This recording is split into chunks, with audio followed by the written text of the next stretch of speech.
Sam Jacobs. Thanks for coming tonight. I will be the interviewer. We've got a very special guest, Mr. Pete Kazanjy. I'll introduce him in 1 second, but first, thank you all for coming to Building the Sales Machine. We also want to thank our sponsors. Our sponsors are Closer IQ, one of the best executive search and recruiting firms in the world, but especially in New York City. Slice, which is our host tonight, and one of the fastest growing companies in New York. And SalesLoft, who has built and runs one of the best personal sales enablement tools in the universe. So SalesLoft, Closer IQ, and Slice, thank you so much. I'm Sam. I'm the founder of the New York Revenue Collective, and I'm also launching a podcast pretty soon. But today's not about me, it's about Pete. So Pete has been building startups for 20 years. And I think the first big successful exit was selling TalentBin to Monster. He is a passionate leader and evangelist for the startup community, but particularly for the sales community. And he's also the founder of Modern Sales Professionals, MSP, which is an email distribution that's probably the single most influential listserv in the United States, maybe the world, maybe the universe. And it's an incredible resource for sales practitioners. He's also the co-founder of Tech for Campaigns, and he also just launched a new venture called Atrium, so welcome, Pete Kazanjy. Thanks. So the format tonight, I'll probably do, we're going to let Pete talk, and then we'll do questions from the audience, and we'll try to make it interactive. But first of all, we want to know, tell us a little bit about your background, tell us how you got here, and tell us why you're so passionate about sales. Yeah, is that on? So I think... It's not. Use mine. Use yours. I'll trade. So I think when you say 20 years, I had to do the math, and I was like, oh God, that's actually true.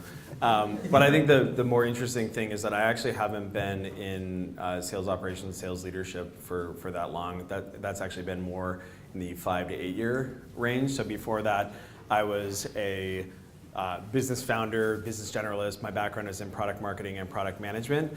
And I really kind of had an aha moment when I was one of the co-founders of TalentBin, and had to start selling the software, or the company was going to die. And so I went from being a founder who didn't know shit about revenue acquisition and had, like many founders unfortunately do, kind of like a sales mindset, to very quickly understanding like, oh, actually this is kind of the engine of the business, and it's a very important part of the third leg of the stool. And so that's kind of been the thing that's been my last 5 to 8 years. So TalentBin, I went from being like the founder to our first rep, to a sales manager, to our VP of sales. We were acquired when we had about 20 reps. We were acquired by Monster worldwide to kind of be their LinkedIn recruiter. They answered our LinkedIn recruiter. And then I was responsible for new product sales at Monster worldwide. So from a 20 rep sales organization to a 600 rep sales organization, from a process excellent, highly analytical sales organization that I ran and I was in charge of and ruled with an iron fist, to one that was kind of like just the Wild West. And so that is kind of two things came out of that. One, I wrote a book on sales for founders, because when I was a founder looking to figure out how to do sales, I wanted to just read the docs on it, and unfortunately there wasn't any documentation on it. I read predictable revenue and things like that, but most of those things are written for sales practitioners to get better, not for kind of like sales for dummies, which is what I needed. So I wrote that book. It's called Founding Sales, and then when I was at Monster, because I had gone from a very new school sales organization that I was running that was very tech-enabled, very process excellent, high sales operations investment, to one that was very old school and kind of like fly by the seat of your pants, I was missing that prior process excellence, and so that's why I started Modern Sales, which is the nation's largest group of sales operations and sales leadership folks. It started out as essentially therapy for me, and it just kind of grew from there. So now it's 4,000 folks. So that's kind of how I got here. And so I spent a lot of time working with founders to help them understand, to help accelerate the learning curve that took me 24 months to compress it down to 3 months, so that they aren't lost in the the wilderness like I was. And I spent a lot of time with sales leaders helping them, and sales operations folks, helping them make their sales organizations even more process excellent and levered up. So when you're, I got it to work. Boom. When you're, we've got some founders in the audience, and we've got some folks that are early stage companies. So what's the single biggest mistake that you see those companies making? And if they're thinking about making their first either set of account executive hires or even sales management hire, what are the things they need to be keeping in mind? So I think that there's like 3 major failure modes that you see in early stage startups. We'll talk about the 2 that are most common. This is with respect to B2B. I think the first major failure mode is thinking that you don't actually have to sell, and that like the software will just sell itself. I think there's a lot of, some of the accelerators have kind of popularized these concepts, or at least they've led people to believe that products sell themselves, and frequently, and most of the time they don't. Like Dropbox is going public right now, and so like I'm worried that that's going to like all the more emphasize that to a new batch of folks who think that like actually I don't have to care about sales. I just have to publish documentation, and like people will magically find the software and buy from it. So I think that that's kind of the first thing is folks thinking that they don't have to sell, they don't have to think about revenue acquisition. And then the second thing is kind of related to that is not doing it themselves initially as a founder. And so who's a sales manager, sales leader, sales practitioner in the audience here? Okay. So hopefully you won't have this experience, but this is something you should look out for, is the other failure mode. There's I'm not even going to care about sales or invest in it. And then the other one is like, I am going to care about it, but just enough to hire somebody else to figure it out for me. And that frequently doesn't work either. And you see that happening where organizations will try to, I call it like sprinkle some sales on it. Like, oh, okay, cool, like we think this works now, without actually knowing that you've proven that the product solves the problem that you're addressing, and then moreover that people are willing to give you money in exchange for the value that you deliver to them, and that you can do that multiple times. Like, it doesn't have to be like scalable or repeatable, but it has to be minimum sufficiency sample sized, that we know that at least the beginnings of the sales motion work. That's the point at which we can hire other folks, hire a SAM, hire whoever in order to scale that up. What a lot of folks will do is they'll just say like, oh, okay, I think it's probably close enough. I haven't proven that people will give me money for this. I haven't repeated it a couple dozen times. But you know what? That's actually Sam's job. So cool. Like those are the 2 major failure modes that I see, and like it kills lots of companies. So if they're, one of the things you just talked about is instrumentation, sales operations, and enablement when you were running Talented. So what does that mean, and how do you invest in sales operations and an infrastructure so that you can prepare the company to scale? So I think that, so first and foremost, there's been something over the last 10 years where folks, that now we actually have the data in order to understand like our go-to-market. And previously we didn't have that. And so that's why like I look at Monster. So Monster Worldwide, 600-person sales organization in the United States, 500-person sales organization in Europe, run off of a Siebel. Does anyone use Siebel CRM right now? Has anyone used it previously? Okay, so Jeremy's like, oh yeah. Yeah, so I think there's like a little bit of a circularity. Like if you don't have data, you can't be analytical and you can't be process excellent. And then moreover, like you can't really have process excellent go-to-market if you don't have like the data and the analytics to back check that. So unfortunately, there was a little bit of a chicken and egg situation. But the net of it is that just making sure that you understand what the stepwise process is for your go-to-market, and that you know what that is first and foremost, and then moreover you can instrument it and then consume that on an ongoing basis in order to look for shortfalls and aberrations in that. And so that happens at different levels of maturity depending on the organization, but at least you need to care about it.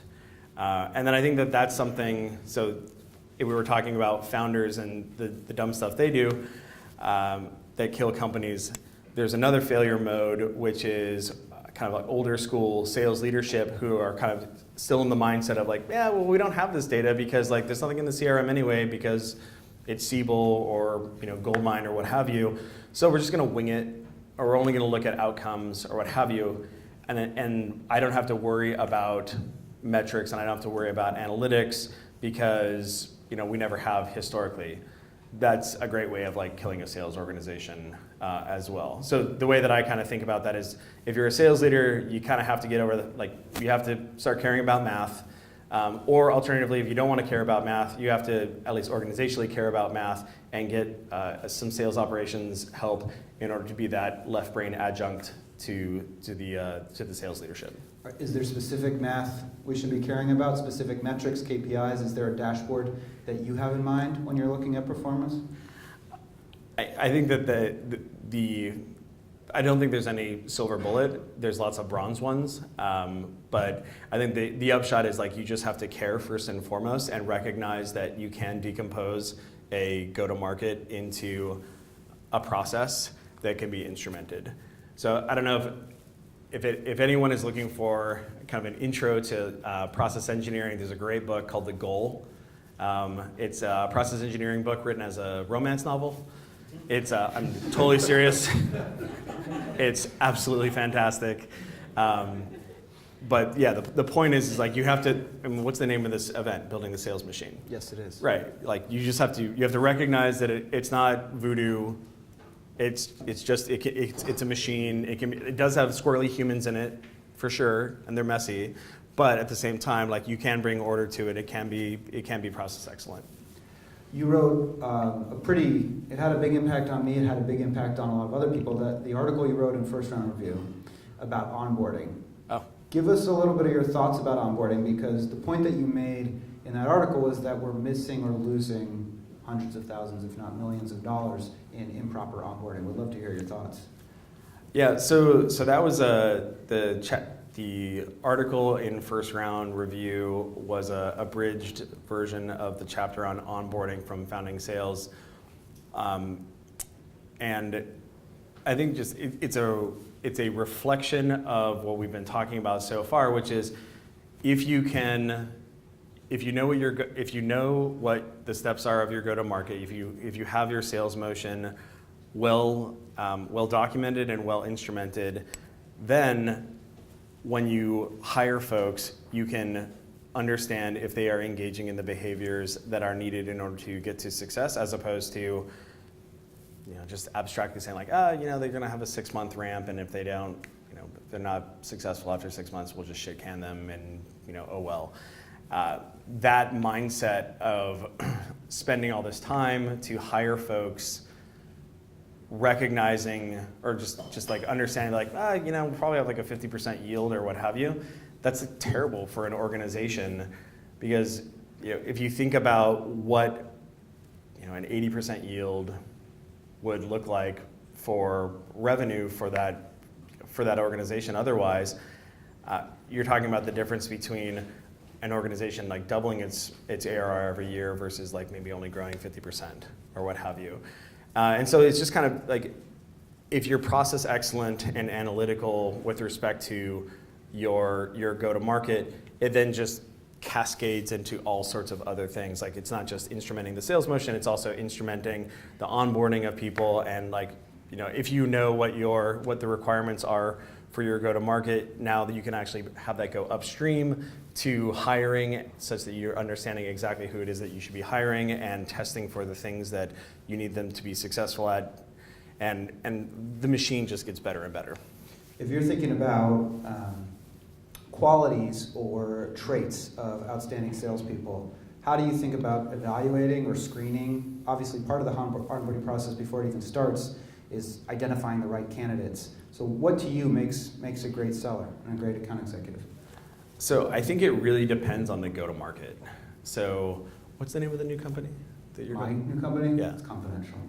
So we can't talk about that. So the person who's selling, so we'll think about one of your old companies. Seven-figure deals though. 7-figure deal. So the person who's selling, so we'll use GLG as an example. There's probably a lot of like GLG mafia in here. So the person who's selling GLG is going to have a lot of executive presence. They're going to be having to spider throughout these organizations. They're selling into financial services and hedge funds and things like that, where there's a lot of pomp and circumstance, which is kind of like the opposite of the go-to-markets that I've run. And so like there's a certain type of human that's required for that. Whereas like Slice, when I think about what Slice's business is, it's just rolling up thousands of like pizza parlors every week, or sorry, every month or what have you. So that's like that's a lot of high activity, completely like not worried about somebody like rejecting you, et cetera. So I think that like it really kind of depends on the go-to-market. So who works at an organization that's that's larger than 1,000 people here?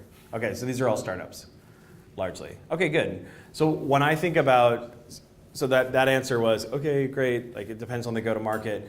But then when I think about early stage startups where you're having innovative software that is usually changing how people think about how they need to do their job, then those sellers are more, like I emphasize folks who have high intellectual capacity crossed with grinderness. Like you can't have people who are just happy to spend 15 minutes polishing an email again and again and again and again, but they can't be spelling things wrong, and you want them to be able to comprehend the business that they're selling into. Yeah, I think those are the two biggest things there. Probably the biggest hiring hack that I figured out accidentally at TalentBin that's kind of related to that was a lot of people talk about hiring out of, and I'm sure the Closer IQ folks can give us an earful about this. A lot of people talk about hiring for folks who have a background in athletics. One specific type of athlete that I realized accidentally after we hired one of them and then ended up hiring like 5 more of them was crew rowers. Specifically because it's a team sport composed of individuals, which is kind of what sales is. And then moreover, it's very metrics driven insofar as like how successful you are at rowing is really just kind of the output of the quantity and quality of like your rowing behavior. But a lot of it is just like pain, and like how much activity that you're going to do, and so that's actually a really awesome untapped source of SDR hiring. You've got, well, that's a good nugget. We like good nuggets. So crew, there we go. You've got a lot of experience, and you're advising a lot of founders, a lot of early stage companies, and then there's a lot of practitioners in the audience. So when you're thinking about evaluating a company, maybe to be an advisor, or you're thinking about giving advice to all of us who are choosing to join other founders, what's your criteria for evaluating a great company? How should a young account executive think about making the decision of which company to join? Yes. So nothing makes me sadder when I see a sales leader or a sales executive bounce off of an organization through no fault of their own. That just super bums me out. And I think that oftentimes the reason why that happens is because they don't necessarily know how to evaluate that organization. Like they may read about it in TechCrunch or like, whatever, and say like, oh, well, it must be like they're invested in by XYZ and they're being covered by XYZ, so they must be great. So I think that, I think that first you should be approaching it from the standpoint of an investor, where what you're doing is you're investing your own human capital, and unlike an investor who has a portfolio, and if something goes to shit, it doesn't matter. He or she has 9 other bets. You only have your human capital. So I think that that's something to be mindful of first. Second, and I guess probably the answer is different depending on whether it's a sales leader versus an individual seller. Let's talk about the sales leaders first. Goes back to the thing we were talking about previously. where I hate it when founders expect sales leadership, or when VCs somehow make founders think that like it's the responsibility of the sales leader to figure out their go-to-market. And so if you're approaching an organization, you need to pressure test that to evaluate whether or not they've been able to sell the thing in question, and not just do it on a one-off, and not just like sell it to a bunch of their accelerator mates, but actually sell it to people who like aren't related to them or haven't been an accelerator with them, and actually have the pain that the product is ostensibly resolving, and that they've done that, a dozen or 24 times. If that hasn't happened yet, that's just recognize that you're going in a very risky situation. So that's the first thing. And then I guess the IC, the individual contributor version of that is like not super dissimilar, but it's just kind of like, okay, cool. If I know that I am a high quality seller, I've had lots of success at ZocDoc, or I've had lots of success at Slice, or Single Platform, or what have you, and I know that I'm a good seller, I'm high activity, my selling activity is high quality, well then what you're going to want to understand is that the product fits the market in a way that will allow you to thrive. Is there a way or a framework you have for determining that? I think it's just like when I hire account executives, I sell them and I'm like, look, here's all our AEs and here's their attainment, right? Like, look, we have this many people who are at, who are north of 100%. We have this many people who are between 70 and 100%, and then we have these folks who have been performance managed out. But the point is like, hey, you ought to be able to have success because there's a dozen people here who are having success. And look, they're not churning out. Another thing to look for is LinkedIn has a very, very helpful former company feature. So you can look to see how many account executives have churned out of an organization. It's a pretty helpful way of like back checking that. That is really helpful.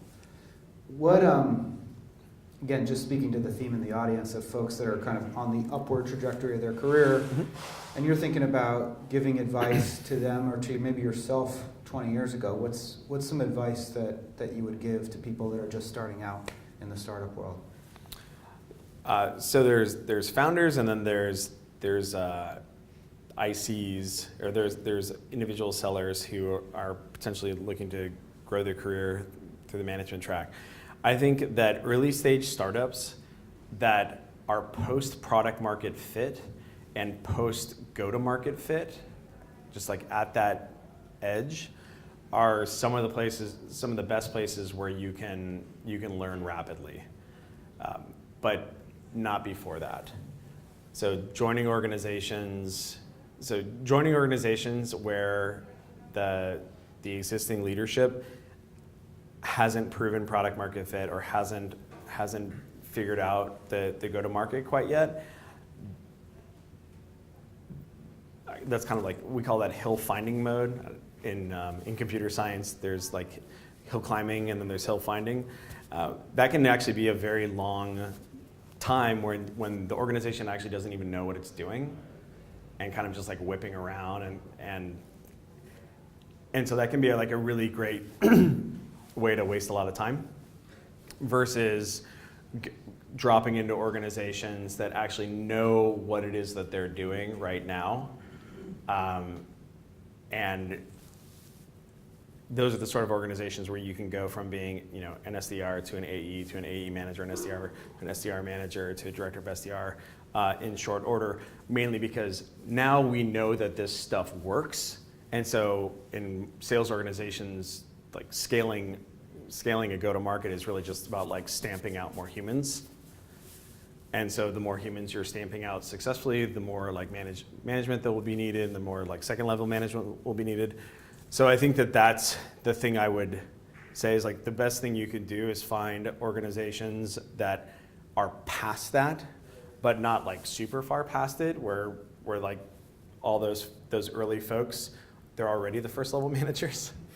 So it's a little bit of a Goldilocks a Goldilocks scenario there, but early stage startups are really good. And then the other kind of thing that I like, and this is, I'm kind of cheating here, but I think that second or third time founders who have had success previously, but importantly have had success not through a lark, right? Through like talent acquisition or what have you, but instead have like actually, like the example we use is that so at Atrium we run a really good company, mainly because we fucked up so bad at Talent Bin and learned so many great lessons there. And so the people who benefit, in addition to our investors, who benefit from us being good operators who run a good company, is our staff as well, and they're learning tons as well. So I think that like second time founders who have done it before, but ideally aren't so wealthy that they don't have to care. That's, I think, another thing that you have to be mindful of there. You have to be mindful of people with too much money? Yeah. Because like they're, well, if this doesn't work out, I'll just fly away in my jet. I understand. That is not, yeah, on my scooter. We've all known people. All right, last sort of like technical kind of career question, then a few questions about the new things that you're working on, and then we'll open up to the audience. So last question I have on sort of like sales career stuff is you went from being an individual contributor to a manager to a VP of sales, essentially.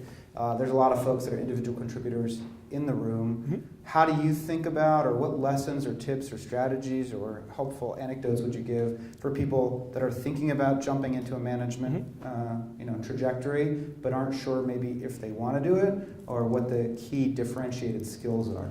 Yeah. Well, we'll talk about the first one first, about whether or not you want to do it. So management's like really unpleasant. And so I think that oftentimes the problem that folks have is they see management as being like, well, obviously that's how I progress my career because that's how I ought to do it.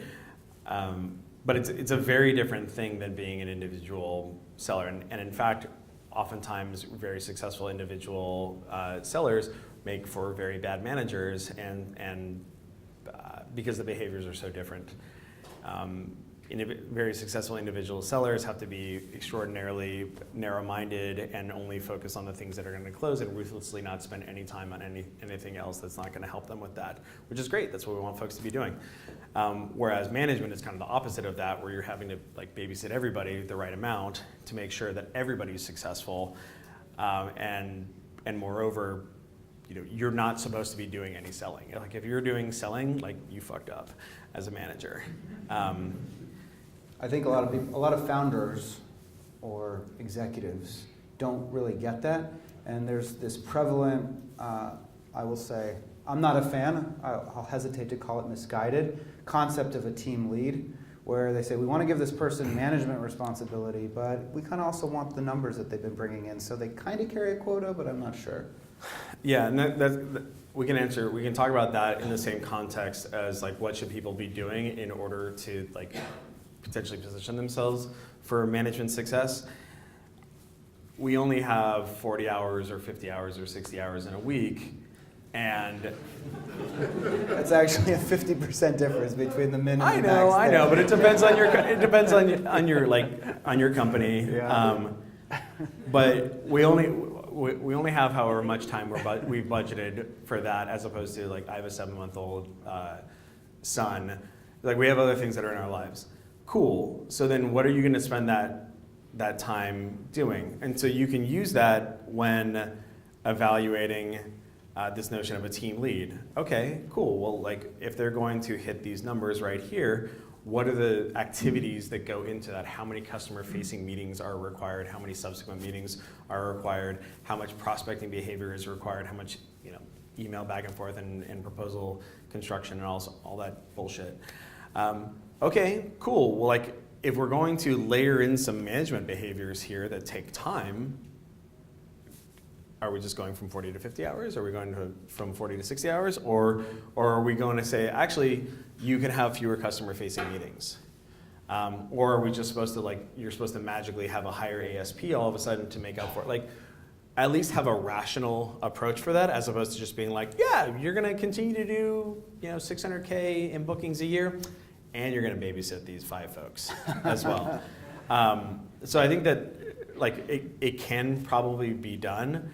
I've never had team leads on my organization. Although now that I think about it, what we've had is kind of like micro team leads, where each individual had a slice of responsibility, and this kind of goes to how you can position yourself for success and start getting your foot in the door with respect to management. If you decompose management and the different things that need to be done, whether it's recruiting and onboarding and like metrics analysis and potentially collateral construction and one-on-ones and just the whole bundle of things that need to be done as a manager, a lot of those can kind of be peeled off and then handed to somebody. So like you're responsible, Susan, for aggregating together all the objections for the entire team. Because that's something that like a manager might spend his or her time doing, assuming that you don't have sales enablement help. So like you are the queen of objection handling, and any time that there's a new objection that comes up, or we ship new product that then instantiates new objections that need new responses, you are the keeper of that document and making sure that people are consuming that. And so like we would do that at TalentBin by giving, from a professional development standpoint, making sure that all of our AEs and all of our SDRs had 10% projects that they could spend their time on that were helping position them for professional development. And many of those things were managerial in nature. Some of them were not. Right, so it might have been, okay, I want to be an account executive who's going from being an SMB account executive to mid-market or mid-market to enterprise. The 10% projects there could be things around that professional development, as opposed to I want to be an AE manager. Okay, you want to be an AE manager? Great. Your 10% project is going to be to bring me 200 profiles of compelling AEs that match our ideal hiring profile off of LinkedIn and their email addresses, and then a drip campaign that we're going to carpet bomb them with to hire them. Go. Fair enough. Right. One specific question, because again, thinking about the individual practitioners, Mm-hmm. You have run companies, you run a company. How do you prefer to be asked for a raise or for more responsibility? If an AE, because one of the things that happens when you want to give the team lead responsibilities, some people, their immediate reaction is, okay, well, give me $10,000 more in my base salary.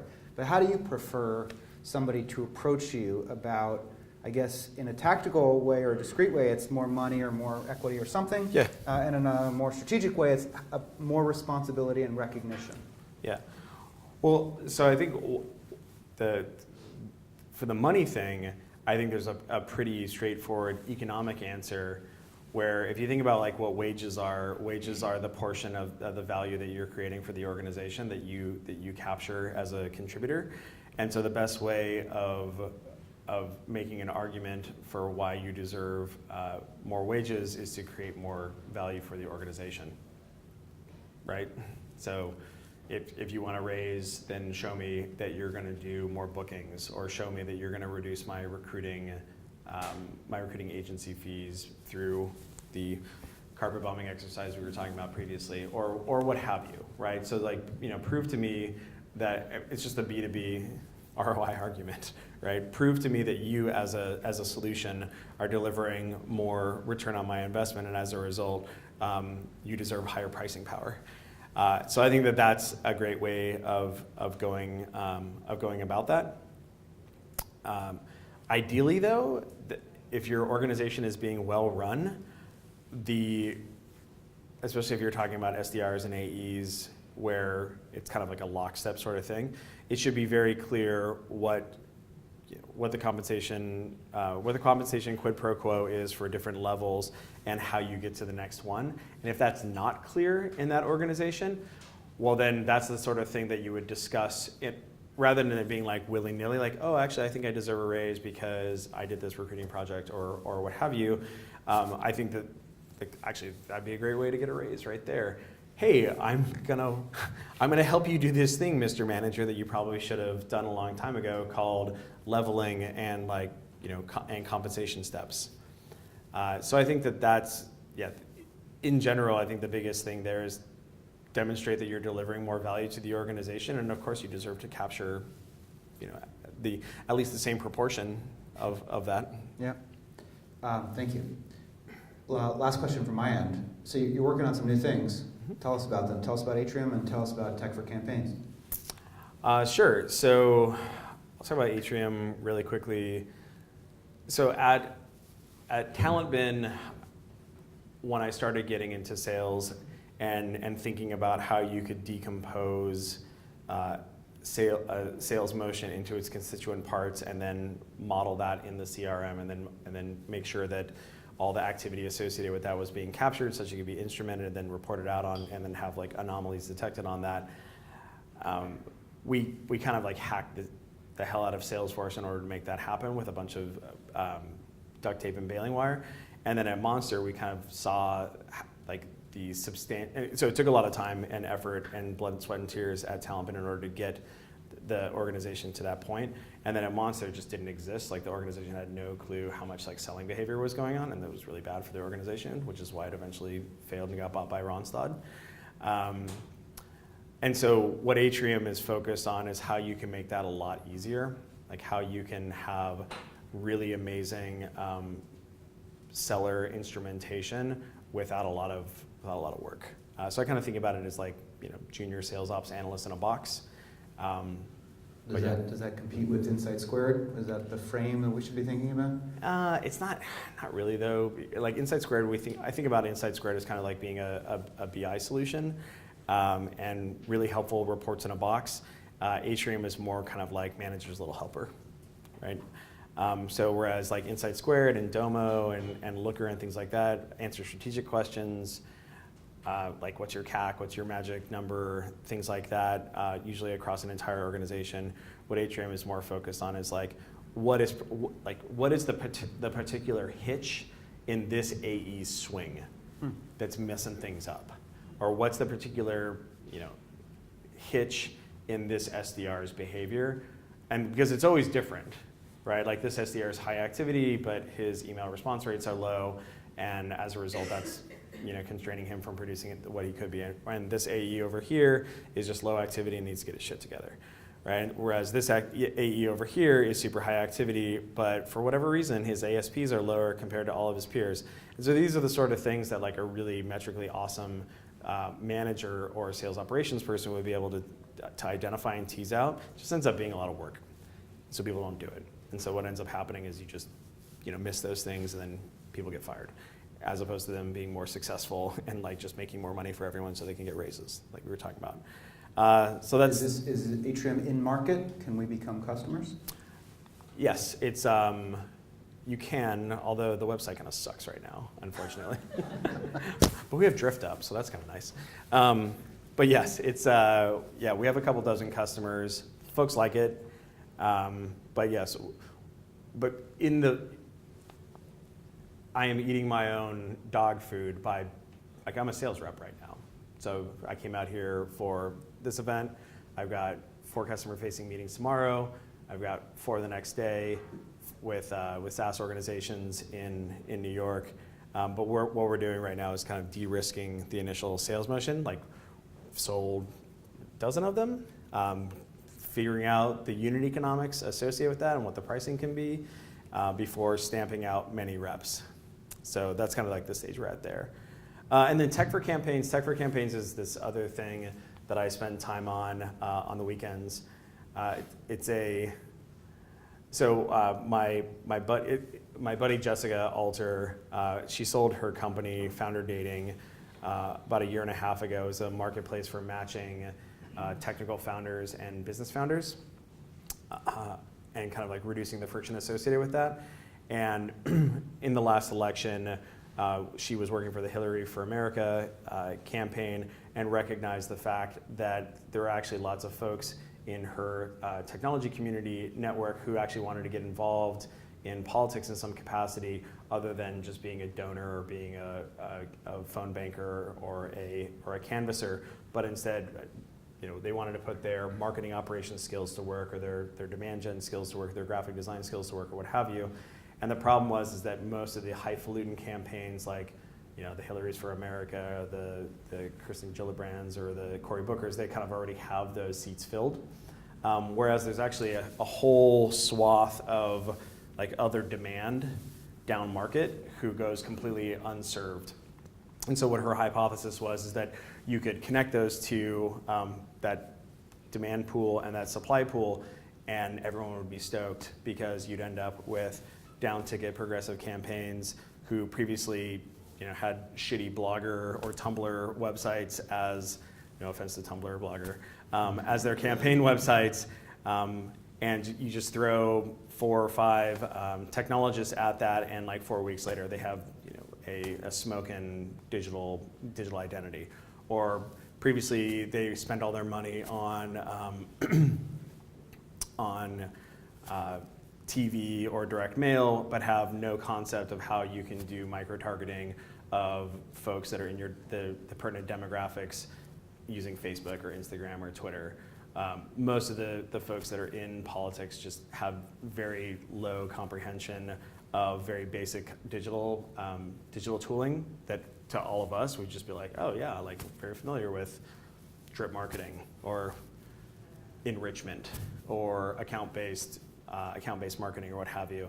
All those things are very foreign to most political campaigns. And so that's what Tech for Campaign started out as a hypothesis, and now it's very successful. It has a 5,000 person volunteer database. The organization has executed 50 projects across, I forget what it was, across 20 different campaigns to kind of again de-risk the product market fit there. And so and now the organization is scaling to 500 campaign projects across the upcoming cycle. So it's now at the point where it works and we're scaling it up and we've staffed some full-time folks on it. That's amazing. Congratulations. Thanks. So let's open it up to questions from the audience. And maybe we might need the microphone. So I'm going to give the microphone to Evan so that Pete can answer. Pick him. Mr. Reg Flannel Shirt. It's usually 6 people. Thanks. Justin, the team pay on the first day you there. At where? Team pay. Okay. Andrew Hope, I think. Oh, yeah. So first sales rep in an organization, first salesperson in an organization, if you're the first one or the first few, there's a kind of a dichotomy between process and selling. So creating the sales process and then actually doing the active selling, getting good, doing demos, et cetera. Yeah. How do you know which one to focus on more, if one? And how to really allocate your time so early, what's more important early on, and does that change as you scale? Yeah. Yeah, the phrase I like to use for that is stage appropriate process. So I'm editing the sales management chapter in Founding Sales right now, and I remember that I have that heading in my head. You don't want to be overwhelmed with process early on. That said, if you're encountering things on an ongoing basis, you don't want to be overwhelmed with process early on because you need to actually do the selling work. But if you run into things multiple times where it's the same broken thing, and you can look forward and say, you know what, I'm probably going to run into the same broken thing many times in the future, and make a judgment about how many times you're going to run into that thing and then how much time it would probably take you in order to fix that, and then make the judgment as to whether or not that should be prioritized as opposed to another hour of pipeline maintenance or what have you. And so that process that I was just describing right there is kind of a product management process.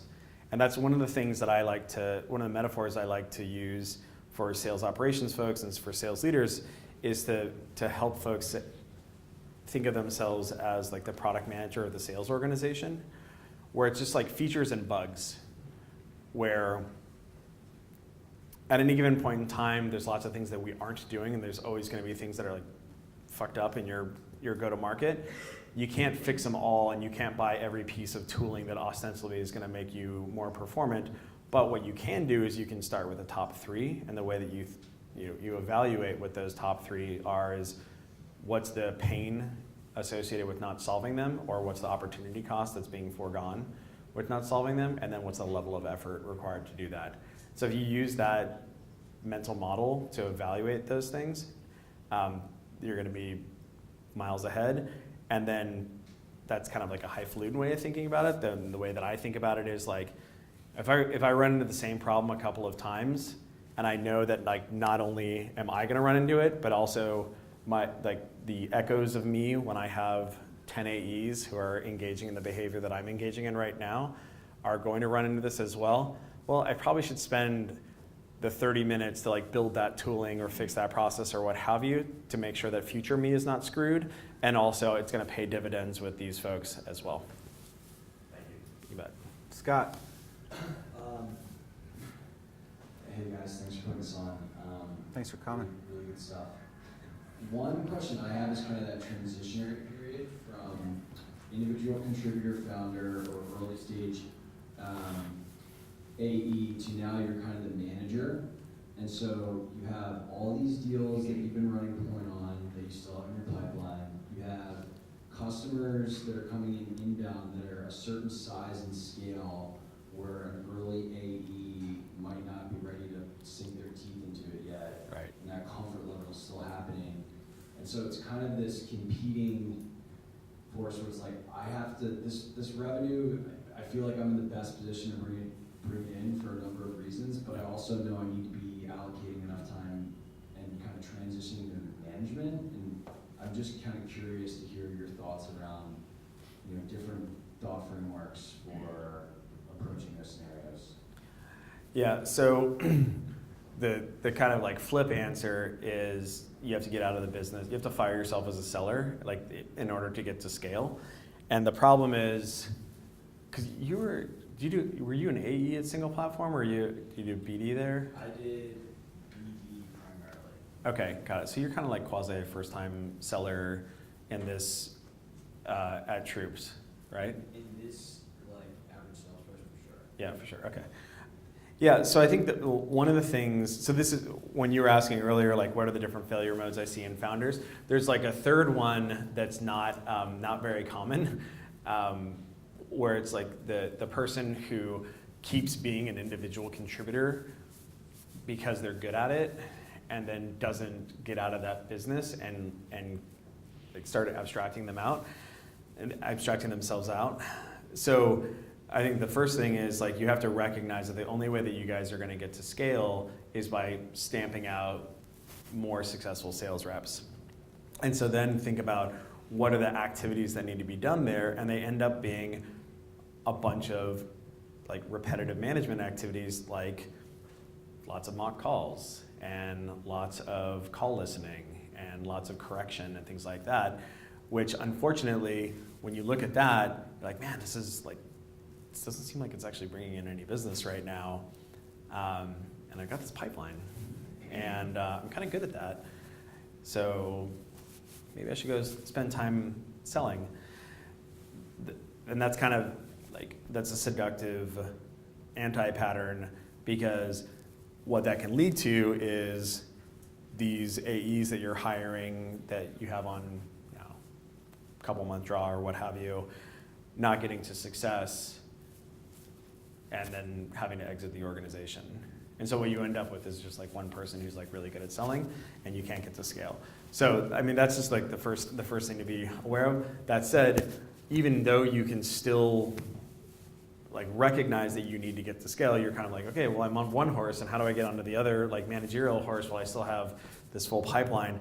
I haven't done that in a long time, but I think probably that the answer to that question is just stop taking new ops, and like you work them with your reps in a way that where they're lead dog on that, but at the same time babysitting such that you're getting them to the point, not babysitting because like you need to be the big, the big man in the room, but for the purpose of getting them to the point where they're self-sufficient and they're just like, on their own. They don't need any oversight. And then on the second thing about kind of like bigger customers or what have you, I think that's actually okay, insofar as a lot of folks think about like a go-to-market as being monolithic. Whereas like a sales motion will have kind of like subvariants depending on, like maybe you have different verticals that you sell into, or maybe you have different segments where in a larger segment the sales motion will be mildly different. Well, that's fine for you to spend your time on that, because like what you're doing is you're baking that sales, like the SMB sales motion maybe just nails and just kind of like can go. Figuring out the mid-market or the enterprise one might still not have, it still may not be solidified. So that's totally something that is legit for you to spend your time on, assuming that that's something that your organization is going to have to do on an ongoing basis. Or alternatively, if you learn that like actually we took a run at a dozen enterprise deals and our current product just doesn't work for it, right? Like that's the sort of thing that you as somebody who's like a business person and a founder would be able to make that adjudication much more quickly. So actually, I'll give you a good example. There's this company called Lattice. Does anyone use Lattice? They're a performance management company. It's kind of like performance reviews. It's like great user, like great UX, great design. They have an like killer SMB go-to-market, just like their reps are just like hyper utilized and their close rates are like sick. And their mid-market's like pretty good. And then at the very high end in the enterprise, it's just not at all. And what they recognized was that the reason why was because the product wasn't there yet. And so but the only way that you could know that was by having a founder business person like ride along with those or be involved in that, such that you didn't have a situation where it's just like, oh, okay, it's because the enterprise rep is just like a dumbass. Like obviously the product's great, but literally it was like, no, we don't have like LDAP integration and we don't work with Active Directory and we're not SOC 2 compliant and all these different things. Oh, and by the way, Reflective has all these configurations associated with it. So like we could choose to assign 5 engineers to build all that functionality, but we'd have to make that judgment. So my point there being that like that's okay to spend time on that because like that's a new sales motion. Did you want to ask a question? No, just last question. Oh, last question. This woman in the back, all the way at the back. You. Hey. Yes. Hi. So my Hold name's on. Jane. Don't speak too much before we get the microphone. We want to hear all of it. Don't speak. Thank you. Hi. So turning the table a little bit, I'm from the founder CEO side. So we're a 4-year-old startup. We have 36 people in the company. We have no sales team. It's largely been a founder team, myself and my CTO who's been selling. And we're looking to hire our first sales lead, and we're wondering a few things. One is, what is the right profile to hire for? We're in enterprise B2B space. And the second part is, how would you properly incentivize the right profile to come work for you? Because we have spent a segment of time talking about, when you don't have the exact right product, go to market fit, or whatever it is that will make it challenging for salespeople. Obviously, there's going to be some of that when it's a founder-led sales so far. So what are your some advice for recruitment on that side? Okay, so there's 2 questions there. One, what is the profile? And then 2, what is the incentive structure? I mean, I think that the profile, how many customers do you guys have? 15 enterprise, over $1 million in ARR. Okay, got it. So you feel that like the sales motion is quasi-repeatable at this point? Okay, good. So that's the first and foremost thing is that that's been done, and so that's really important. So good job. And then I think that the next thing there is to just to look for, well, 1, don't hire 1, hire 2. AEs is usually the right move there.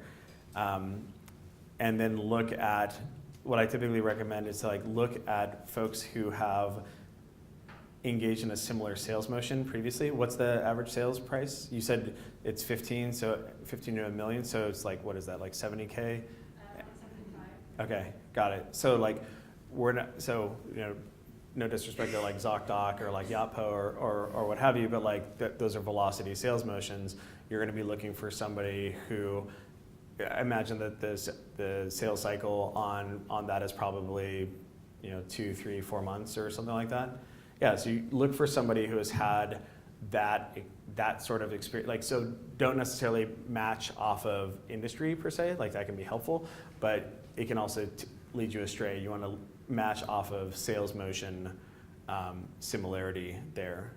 So that's the first thing. And then the second thing is on the compensation front, I think that if it is actually repeatable because you've proven it, well then usually where AE compensation comes from is you want to target a certain cost of sales, whether it's 20% or 30% or what have you, and you would just run a model in order to understand, okay, cool, like 70K, you know, 70K ASP deals. This is our win rate right here. This is how many meetings how many meetings are required in order to close a deal, and just do a bottoms-up model on that in order to understand what somebody ought to be able to do in a month or in a quarter, and then take that from a booking standpoint and say, great, like I can afford to pay 20, 25% of that. Now, obviously that's gonna vary, but that's just kind of like a rule of thumb there. So I don't think it necessarily has to, if you were gonna say like, oh, our go-to-market is not yet figured out, well, then that's kind of, that last recommendation is gonna be thrown out the door. But like right now, if you do have a repeatable sales motion, you can just model it like any other AE comp plan. So you prefer AE over like a VP of sales type? I think, so normally what I have seen, so the design pattern that I like to recommend is prove that you can, like right now you've proven that you can sell this, right? So the next thing to prove is that somebody else who is not you can sell this. Once you have like proven that, that's the point at which, and ideally a couple of people, once you've proven that, that's the point at which you can get out of the business of managing. So we were talking earlier about getting out of the business of selling. As a founder, eventually you need to get out of the business of sales management because other people are way better sales managers than you. And thank you so much, Pete. You Thank bet. you. So that has been our show for the evening. Evan has told me to cut it off. So let's give a round of applause to Pete Kazanjy. Thanks everybody for coming. Thanks again to our sponsors, Sales Loft, Closer IQ, and Slice. buildingthesalesmachine.com. Evan's going to be writing a bunch of great content. Thanks for coming, and I'll see you at the next event.